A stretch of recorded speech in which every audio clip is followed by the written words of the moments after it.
यहाँ आपको अपडेट करेंगे। पंजाब में मुस्लिम लीग नून ने अपनी हुकूमत बनने की सूरत में काबीना के लिए मुख्तलिफ नामों पर गौर शुरू कर दिया। पहले मरहले में 25 से 30 रुकनी काबीना तश्कील दिए जाने का इम्कान है। मरियम नवाज स्पीकर पंजाब असम्बली के लिए खातून को नामजद करने की ख्वाहां हैं। मजीद जानते हैं डॉन न्यूज़ के नुमाइंदे अदनान शेख से। अदनान, अपडेट कीजिएगा।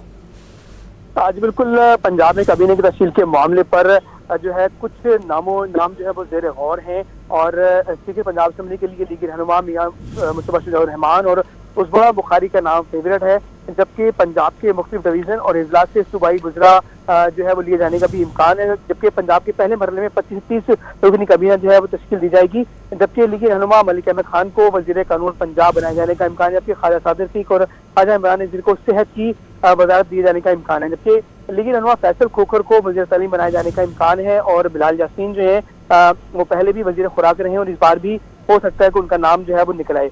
ज़की शाहनवाज को बहबूद आबादी या माहौलियात का महकमा दिए जाने का इम्कान है, जबकि हिना परवेज भट्ट को भी वजीर बनाए जाने का इम्कान है, जबकि राना मशहूद पीर अशरफ रसूल को मुशीर या मुआविन खुसूसी लगाए जाने का इम्कान है। ताहम जो भी नाम आए हैं सूबाई काबीना के लिए उनकी जो मंजूरी है वो पार्टी कायद नवाज शरीफ और शहबाज शरीफ से। जी, बहुत शुक्रिया अदनान शेख अपडेट करने के लिए।